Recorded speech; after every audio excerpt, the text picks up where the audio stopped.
এটা একটা হাওয়ার দেশ, আমরা হাওয়ার দেশে বসবাস করি। তো রানিং গাড়ি থেকে জিনিস খুলে নিয়ে গেছে, চারপাশের মানুষগুলো হা করে তাকায় আছে, সবগুলো শুয়োরের বাচ্চা রানিং গাড়ি থেকে জিনিস খুলে নিয়ে গেছে। কন্টেন্ট ক্রিয়েটর মুজাহের ভাই, আপনারা সবাই চিনেন ভাইকে। ভাই হচ্ছে চট্টগ্রামের একজন বাসিন্দা। তো ফেসবুকে, ইউটিউবে খুবই জনপ্রিয় একজন মুখ। ওনাকে চিনে না আমার জানা মতে আসলে কেউ নেই, কারণ 10 মিলিয়ন ভিউ ওনার, 10 মিলিয়ন সাপোর্টার। তো আপনি হঠাৎ করে লাইভে এসে এগুলা কি গালিগালাজ করতেছেন, নিজের দেশের ছোট করতেছেন, অন্য করতেছেন। ভাই একটা কথা বলি আপনাকে, শুনুন। আপনি একজন প্রতিষ্ঠিত লোক, আপনাকে 10 মিলিয়ন মানুষ সাপোর্ট করে মানে কি? 10 মিলিয়ন মানুষ আপনাকে পছন্দ করে, তার মানে এই না যে আপনি যা ইচ্ছা তাই বলবেন। আপনি সামান্য একটা বিষয়ে, আপনার গাড়ির পাস চুরি হয়েছে, এই বিষয়ে আপনি আপনার রাগ কন্ট্রোল করতে পারেন না। আপনার দেশের আপনি যা ইচ্ছা তাই, সাগর দেশ, এটা সেটা মানে লাইভে এসে এগুলা করতেছেন, তার মানে কি? আবার পাশে যারা আছে যে আরেকটা করছেন জনগণের উদ্দেশ্যে, জনগণের ছোট করে। হ্যাঁ, এগুলা কি আসলে? আপনি যারা চুরি করছে তারাও তো আপনার সাপোর্টার হতে পারে, বুঝলেন, সাবস্ক্রাইবার হতে পারে। এগুলো তো আপনার মানুষ, আপনার দেশের মানুষ। চোর হোক আর যাই হোক, আপনার দেশের মানুষ তো এগুলা। আপনি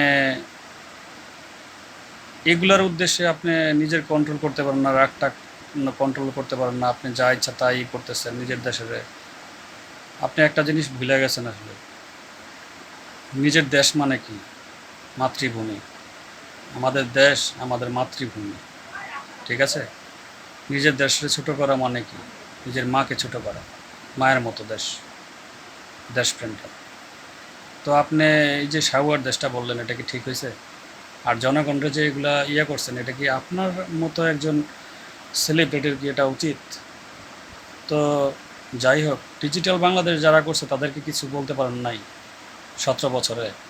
আপনি আজকে হঠাৎ করে এই সামথিং একটা ব্যাপারে আপনি রাইগা ডাইগা অস্থির। হ্যাঁ, তা ডিজিটাল বাংলাদেশের মধ্যে এইসব চুরিধারি হয় কেন? আমার প্রশ্ন রেখে গেলাম আপনার কাছে, বুঝছেন? যাই হোক, রাজনীতি আনতে চাই না, আমি কোনো রাজনীতিবিদ না, আমি একজন সাধারণ জনগণ। আমি এগুলোর মধ্যে নিজেকে সম্পৃক্ত করব না। তবে ঘৃণা লাগে আমারও, কিন্তু আমার দেশে আমি কখনোই ছোটো করবো না, বুঝছেন? আমার দেশ আমার কাছে অনেক উপরে, সবার চেয়ে বেশি ভালোবাসি আমার নিজের মাতৃভূমি বাংলাদেশকে, ঠিক আছে? আমি আমার দেশে অনেক ভালোবাসি। আর আপনার উদ্দেশ্যে বলছি, আপনাকে ছোট করার জন্য এখানে আসিনি আমি। আমি আসলে আমি নিজেও আপনার একজন সাবস্ক্রাইবার, ঠিক আছে? আপনাকে ফলো করি, আপনার ভিডিও দেখি সবসময়। কিন্তু আসলে লাইভে এসে এগুলা বলার পর আমার কাছে খুবই মানে নিজের কাছে খুবই খারাপ লাগলো যে আসলে মুজাহের ভাই এত বড় মাপের একজন লোক, এত ওজন ওলা একজন লোক, যদি হঠাৎ করে এরকম মানে সামথিং একটা ব্যাপার যদি কন্ট্রোল না করতে পারেন, তাহলে তো সমস্যা। কারণ আপনাকে সবাই কিন্তু ফলো করে ভাই, আপনার ইমেজটা অনেক বড়।